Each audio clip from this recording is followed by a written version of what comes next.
পরগনা ঘোলাহাট থানার মানুষের গায়ে কি জ্বালা ধরলো, এখান থেকে প্রতিবাদ সভা করতে হবে। বন্ধুগণ, আমি আপনাদেরকে জানিয়ে রাখি, আজকের যারা ওদিক দিয়েই অত্যাচার করছে তারা কালকের আপনার বাড়ি পর্যন্ত পৌঁছে যাবে, এতে কোনো সন্দেহ নাই। কারণ ইতিহাস বলছে, এই ভারতবর্ষে যখন ইংরেজেরা শাসন করতে লাগলো, ভারতবর্ষের ইংরেজ শাসন করার পূর্বে ঠিক একই কায়দায় একই ভাবে এই ভারতবর্ষটা তারা হাতিয়ে নিয়েছিল। আজকে সেটা বিজেপি সরকার বা আরএসএস তারা পূর্ণাঙ্গভাবে চেষ্টা করছে এই ভারতবর্ষটাকে তারা হাতিয়ে নেবে এবং মুসলমানদেরকে এই পৃথিবীতে বা এই ভারতবর্ষে তারা শেষ করবে। বন্ধুগণ, আপনাদেরকে জানিয়ে রাখি, এই ভারতবর্ষের স্বাধীনতার অবদান যদি সর্বপ্রথম কারোর খুঁজে পান, সেটা মুসলমানদের পাবেন। এই ভারতবর্ষের স্বাধীন করার জন্য সর্বপ্রথম যদি কেউ আন্দোলন করে থাকে, সর্বপ্রথম যদি কেউ আওয়াজ তুলে থাকে, সেটা হলো এই মুসলমান। এই ভারতবর্ষ থেকে মুসলমানদেরকে মেটানো, এই ভারতবর্ষ থেকে মুসলমানদেরকে সরানো কোনো মতে সম্ভব নয়। এজন্য যারা একথা ভাবছেন তাদেরকে চেতনা দিতে চাই, এই ভারতবর্ষে যদি আবার পূর্ণাঙ্গভাবে আমাদেরকে যদি মাঠে নামতে হয়, আমরা মাঠে নামবো। আমরা এই হিলফুল ফুজুলের সংগঠনের পক্ষ থেকে আমরা আবার ঘোষণা দিচ্ছি, আমরাও মাঠে নামবো।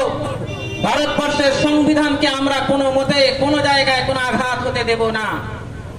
ভারতবর্ষের সংবিধান স্বাধীনতা হওয়ার পরেই বি.আর. আম্বেদকর যেটা লিখে গেছেন সেটা আছে বর্তমানে, আরো ভবিষ্যতেও থাকবে, এটা আমাদের কথা। আপনারা যতই চেষ্টা করেন, যেভাবেই চেষ্টা করেন, ভারতবর্ষের সংবিধানকে আমরা কোনো মতে উল্টাতে দেব না, ইনশাআল্লাহ। যদি আপনি চান আপনার নিজের ইচ্ছা মতো যদি কোনো কিছু করবেন, আপনার ইচ্ছা অনুযায়ী আপনি চলবেন, আলাদা রাষ্ট্র আপনাকে খুঁজে নিতে হবে। ভারতবর্ষে ওই রকম কোন মোড়লদিগিরি চলবে না। ভারতবর্ষের সংবিধান সবার সংবিধান। ভারতবর্ষ কারোর বাবার একার নয়। যে আরএসএস আজ গজরে উঠে কথা বলছে ভারতবর্ষের সংবিধানকে উল্টানোর জন্য, সব থেকে বেশি যারা চরম শত্রুতায় দাঁড়িয়েছে আরএসএস, সেই আরএসএস এই স্বাধীনতা তাদের কোন রকম কোন দিক দিয়ে তাদের অবদান নেই, ভারতবর্ষের ইতিহাসে দেখাতে পারবে না। ভারতবর্ষের ইতিহাসে বিজেপির এই ভারতবর্ষের স্বাধীন করার কোন অবদান নেই। আজকে তারা কি করে সংশোধনে আসতে পারে? তারা কি করে বলে যে আমরা ভারতবর্ষের আইনকে সংশোধন করব? ভারতবর্ষ যেমন ছিল তেমনই থাকবে। এই ভারতবর্ষকে যেমন আমরা সবাই মিলে আছি একে অপরে, ইনশাআল্লাহুল আজিজ এই ভারতবর্ষ যতদিন পর্যন্ত টিকে থাকবে সেটাই আমাদের লক্ষ্য। সেই জন্য আমাদের প্রতিবাদ। আমরা যে প্রতিবাদ করছি, আমাদের প্রতিবাদ শুধু একটাই, শুধু এক দিক দিয়ে নয়, সর্বদিক দিয়ে আমাদের প্রতিবাদ। আজকের প্রতিবাদ যারা আজকে বিভিন্নভাবে বিভিন্ন কথাই বলে যাচ্ছে, মুসলিমদের উপরে টার্গেট করে যাচ্ছে, তাদেরকে শুনিয়ে রাখি, মুসলিম এই ভারতবর্ষ ছেড়ে কোথাও যাবে না।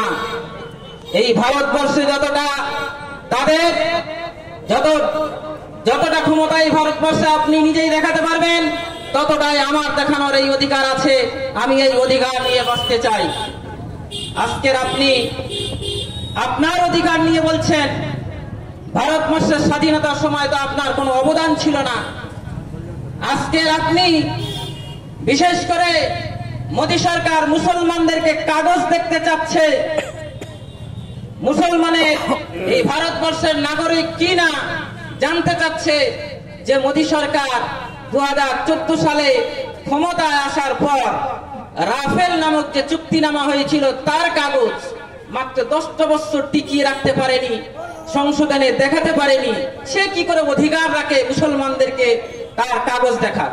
সে তার নিজের দেশের একটা চুক্তিপত্রের কাগজ, যে কাগজটা সে হারিয়ে ফেলে, আর একটা 70 বছর 80 বছর মানুষ যার কাছে তার এখানে ভারতবর্ষের নাগরিক কি না তার কাগজ দেখার অধিকার সে কিভাবে রাখতে পারে?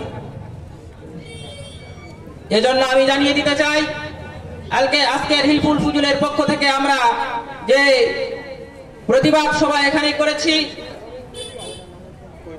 যে সরকার যখন ভারতবর্ষের সংবিধান নিয়ে যখন ওলট পালটের কথা বলবে, ইনশাআল্লাহুল আজিজ আমরা সেই সরকারের প্রতিবাদে নামব।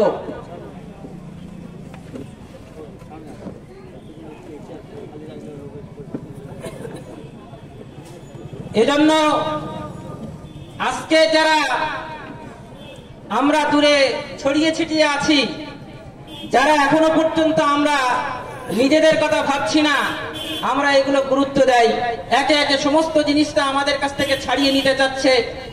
আজকের স্কুল পড়াশোনার দিক দিয়ে আপনাকে একেবারেই শেষের পথে দাঁড়িয়েছে, আমরা ভাবছি না। সমাজটাকে একেবারে অধঃপতনের দিকে ঠেলে দিয়েছে, দেশটাকে একেবারে পুরো ভিখারি করে ছেড়ে দিয়েছে, আমরা এগুলো ভাবছি না। এগুলো ভাবতে হবে আমাদের। আসুন আমরা সকলেই মিলেমিশে ভাবি। এই পর্যন্ত আজকের আমি আমার কথা এখানেই শেষ করলাম। আলহামদুলিল্লাহি রাব্বিল আলামিন। শুকরিয়া।